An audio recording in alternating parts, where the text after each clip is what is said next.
1668 m. kovo 24 d. Portugalijos karalienė Marija Franciska Savojietė išsiskyrė su savo vyru, karaliumi Alfonsu VI. Praėjus vos 9 dienoms ji ištekėjo už jo jaunesniojo brolio Dom Pedro, vyro, kuris ką tik nuvertė karalių per rūmų perversmą. Tai buvo vienas iš labiausiai šokiruojančių karališkųjų skandalų 17 amžiuje. Tačiau kas buvo ta moteris, kuri tapo Portugalijos karalienė 2 kartus, būdama 2 skirtingų karalių žmona? Moteris, kuri tapo Portugalijos karalienė 2 skirtingomis progomis, gimė vardu Marija Fransuaza Elizabeta Paryžiuje 1646 m. birželio 21 d. Ji buvo antra išgyvenusi Karolio Amadėjaus Savojiečio, Nemūro kunigaikščio ir Elizabetos de Bourbon Vendôme, Prancūzijos karaliaus Henriko IV anūkės duktė. Iš jų 5 vaikų tik 2 sulaukė pilnametystės. Pati Marija Fransuaza, vėliau žinoma kaip Marija Franciska, ir jos vyresnioji sesuo Marija Žana Baptistė. 1652 metais, kai Marija Franciska dar buvo maža mergaitė, jos šeimą ištiko tragedija. Jos tėvas įsivėlė į aršią ginčą su savo svainiu François de Vendôme, Boforo kunigaikščiu, dėl Šatiljono kunigaikštystės. Ginčas kulminavo dvikova Paryžiaus arklių turguje 1652 m. Liepos 30 d., kurioje Šarlis Amadėjus buvo nužudytas būdamas vos 28 metų. Jo mirtis paliko Mariją be tėvo ir iš esmės pakeitė jos ankstyvojo gyvenimo eigą. Po vyro mirties Marija pasirinko pasitraukti į Fontevraudo vienuolyną. Marija ir jos vyresnioji sesuo didžiąją vaikystės dalį praleido ten, kur ją augino vienuolės. Nepaisant paprasto auklėjimo, Marija čia gavo gerą išsilavinimą, o suaugusi rašė poeziją, o seserys išliko politiškai svarbios kaip Velionio Nemūro kunigaikščio dukterys.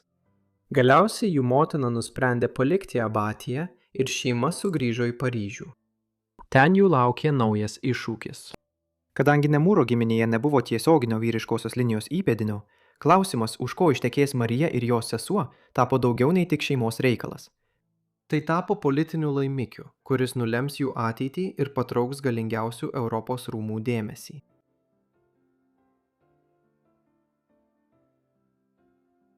Marijos motina buvo pasiryžusi bent vieną iš savo dukterų ištekinti už aukštesniosios Savojos aristokratijos atstovo, kunigaikštystės, kuri driekėsi per dabartinės Prancūzijos ir Italijos sieną. Seseris ten nuvyko 1659 metais, tačiau kunigaikščio Karolio Emanuelio II derybos nepasistumėjo į priekį ir po 4 metų jis vedė Prancūzijos karaliaus Liudviko XIV pusseserę. Marijos vyresnioji sesuo tuo metu jau buvo ištekėjusi. Ji buvo ištekinta už Karolio, Lotaringijos kunigaikščio, didžiausio to regiono didiko prie dabartinės Prancūzijos ir Vokietijos sienos. Įdomu tai, kad Lotaringijos kunigaikštis netrukus atsisakė pripažinti santuoką ir ji buvo greitai anuliuota. Tačiau panašus planas ištekinti Mariją už Karolio Henriko, Odemono kunigaikščio, taip pat žlugo. 1664 metais Marijos motina mirė būdama 49. Po to atsakomybė derėtis dėl galimos santuokos atiteko jos senelio broliui, Cezarui d'Estrées, Laono vyskupui ir būsimam kardinolui. Jis greitai patraukė Portugalijos rūmų dėmesį, kur nuo 1656 metai karaliavo Afonso VI, kuris buvo vos 3 metais vyresnis už Mariją ir vis dar nevedęs. Tačiau Portugalams Marija Franciska nebuvo pirmasis pasirinkimas. Markizas de Sadas anksčiau buvo išsiųstas derėtis dėl Mademoiselle de Montpensier, Liudviko XIV pusbrolės rankos, tačiau ji atsisakė. Tik po tolesnių diskusijų iki 1660 vidurio Marija buvo pasirinkta būsima Afonso VI žmona. Marijos santuokos sutartis buvo pasirašyta Paryžiuje 1666 m. vasario 24 d. Jos sąlygos buvo palankios Marijai. Ji suteiktų 600 000 eskudų kraitį, kuris buvo tyčia nustatytas toks didelis, kad parodytų Nemūro ir Vendomo namų išskirtinumą lyginant su Portugalijos karūna. Tačiau šią sumą būtų galima susigrąžinti, jei santuoka nutrūktų, o mainais už kraitį jai buvo pažadėta daugybė žemių Portugalijoje jos reikmėms. Šios žemės būtų paveldėtos po jos anytos, Donos Luisos de Guzman mirties.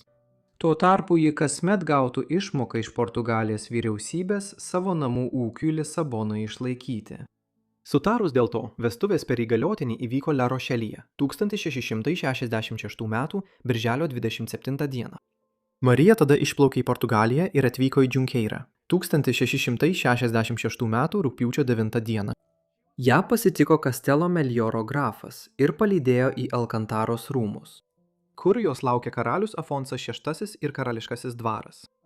Ta pačią dieną pora susituokė miesto flamandų vienuolyno bažnyčioje.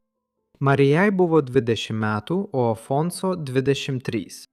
To meto liudijimai pabrėžia jaunosios karalienės grožį, tačiau kai kurie šaltiniai teigia, kad karalius staiga paliko savo nuotaką vestuvių puotos metu. Tai buvo blogas ženklas, rodantis, kad ši karališkoji santuoka nuo pat pradžių buvo pasmerkta problemoms.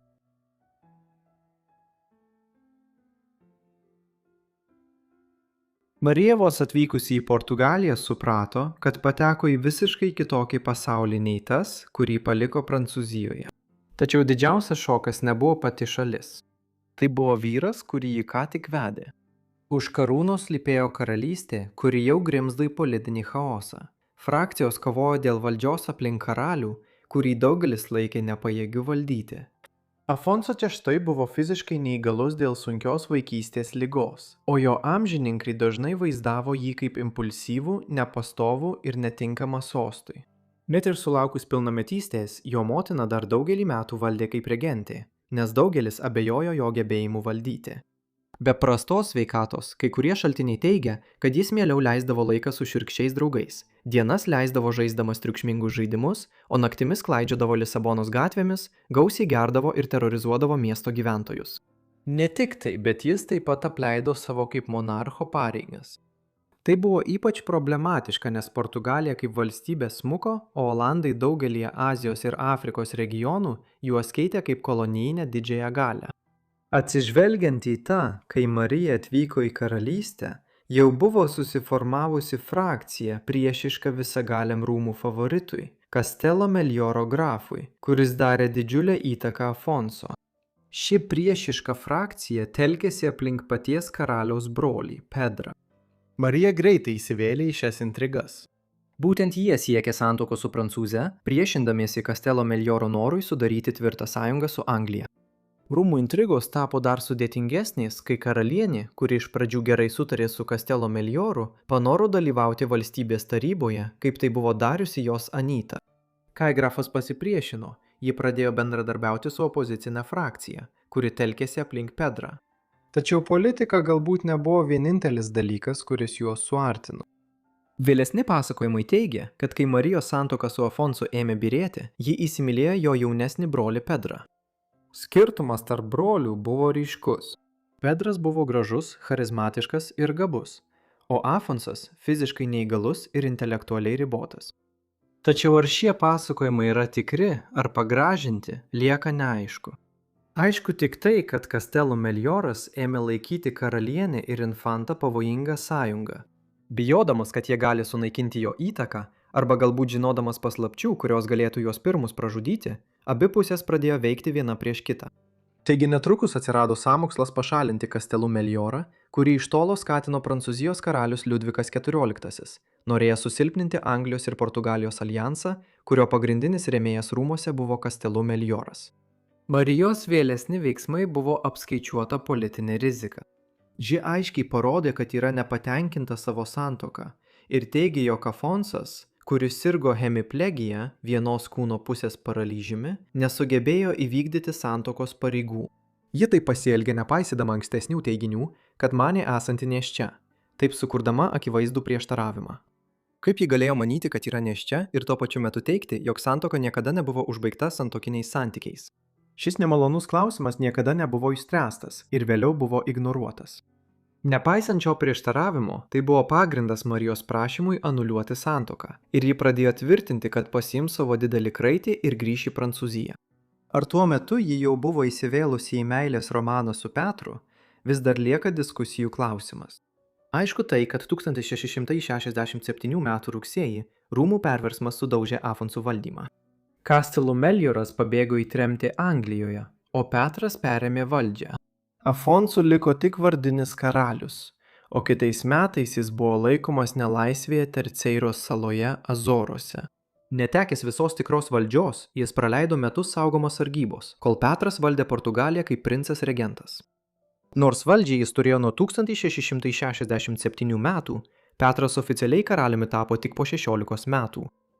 1668 metų kovo 24 dieną Marijai buvo suteiktas santuokos anuliavimas dėl Afonso nuolatinės impotencijos, kurį bažnyčia paskelbė neišgydomu ir todėl pakankamu santuokai nutraukti. Tai buvo žeminantis viešas nuosprendis karaliui, tačiau dar didesnis skandalas dar laukė.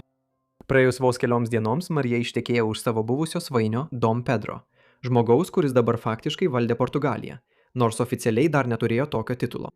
Per naktį buvusi karalienė tapo žmogaus tapusio tikrąją karalystės valdžią už sosto – žmona, taip užantspaudavusi vieną iš nepaprasčiausių ir prieštaringiausių karališkųjų santuokų Europos istorijoje.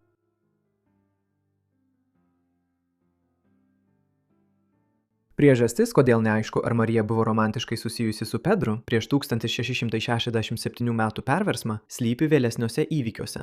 Marija ir toliau reiškė norą išvykti iš Portugalijos su savo kraičiu ir grįžti namo į Prancūziją, net ir po to, kai Pedras perėmė valdžią.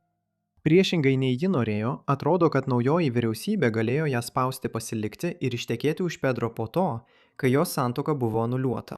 Tai buvo daroma tam, kad jos kraitis liktų vyriausybės rankose finansinių sunkumų laikotarpiu Portugalijoje, o naujoji vyriausybė taip pat išlaikytų tam tikrus karališkuosius ryšius su Prancūzija ir Savoja.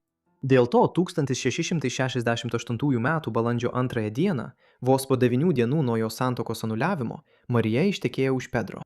Buvusi karalienė beveik iš karto pastojo, o 1669 m. sausio 6 ji pagimdė dukterį Izabelę Luizą Josefą, kuriai Prancūzijos karalius Liudvikas XIV tapo krikštatėviu nedalyvaudamas ceremonijoje. Nepaisant veiksmingo karaliaus nušalinimo, tai vis dar buvo politiškai nestabilus laikotarpis, kuriame gimimas labai padėjo Marijai ir Pedrui jų valdymo pradžioje. Kaip minėta, Afonso buvo kalinys, tačiau Pedro pretenzijos valdyti kaip regentui vis tiek buvo silpnai pagrįstos.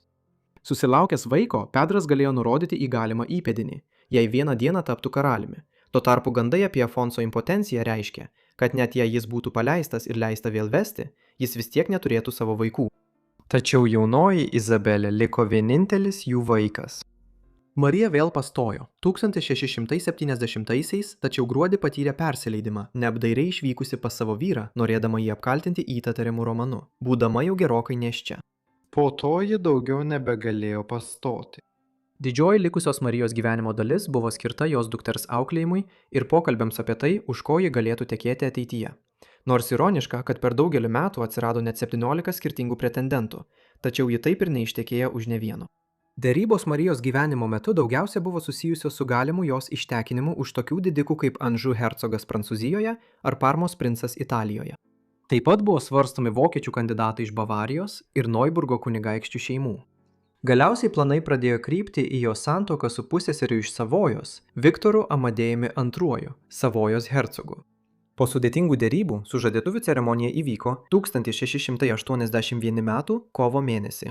Tačiau paskutinę akimirką derybos žlugo, nes Savojos valdžia pradėjo atsargiai vertinti galimybę, kad hercogas turės išvykti gyventi į Lisaboną, o ilgainiui Savojos hercogystė galėtų būti prijungta prie Portugalijos karūnos. Taigi, Izabelė galiausiai liko netekėjusi ir nuo tada buvo žinoma kaip amžinoji sužadėtinė.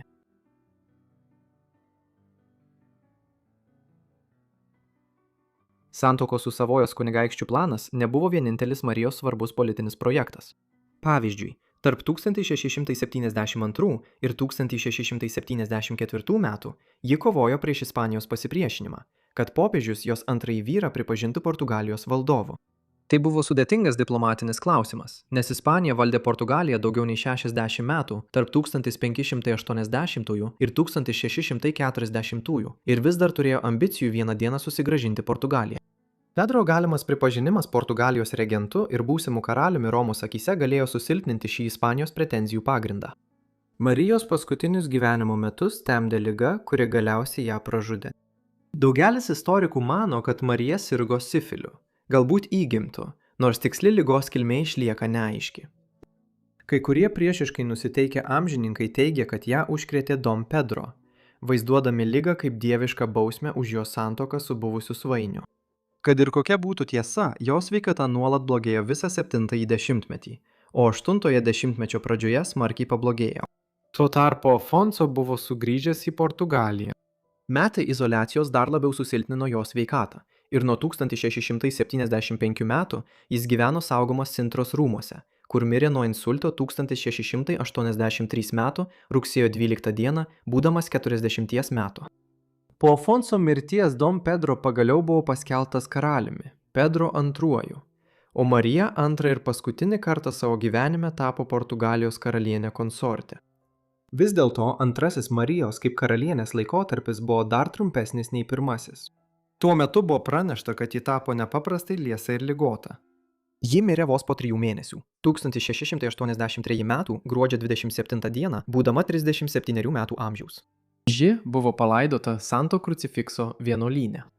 Jos palaikai buvo ekshumuoti iš ten ir palaidoti karališkoje kriptoje Salve Santa Delfora Lisabonoje tik 1912 metais, šalia abiejų jos vyrų, po to, kai vienuolynas buvo nugriautas.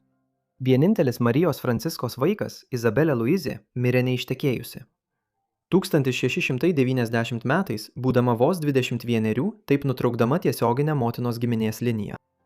Praėjus 3 metams po Marijos Franciskos mirties, 1687-aisiais, Pedras vedė Mariją Sofiją iš Noiburgo ir jų daugybė vaikų užtikrino sosto paveldėjimą. Kai Pedras mirė būdamas 58 metų 1706-aisiais, jo sūnus Jonas V paveldėjo Portugalijos sostą. Nepaisant neįprasto jos gyvenimo vingių, Marija Franciska paliko unikalų palikimą, kokio neturėjo niekas kitas. Ji išlieka vienintelė moterimi Portugalijos istorijoje, kuri buvo karūnuota karalienė kaip 2 skirtingų karalių žmona ir, kas nemažiau įspūdinga, viena iš nedaugelio žinomų moterų istorijoje ištekėjusi už 2 brolių, kurie abu tapo karaliais. Labai ačiū visiems, kad žiūrėjote šį vaizdo įrašą apie Mariją Franciską Savojietę. Tikiuosi, kad jums buvo įdomu.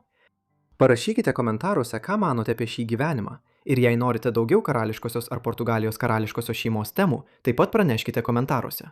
Tikiuosi, kad esate užsiprenumeravę ir įjungę pranešimus, kad gautumėte visus mano vaizdo įrašus vos tik juos įkeliu. Na tai tiek iš manęs, tad pasimatysime kitame Forgotten Lives vaizdo įraše. Ačiū.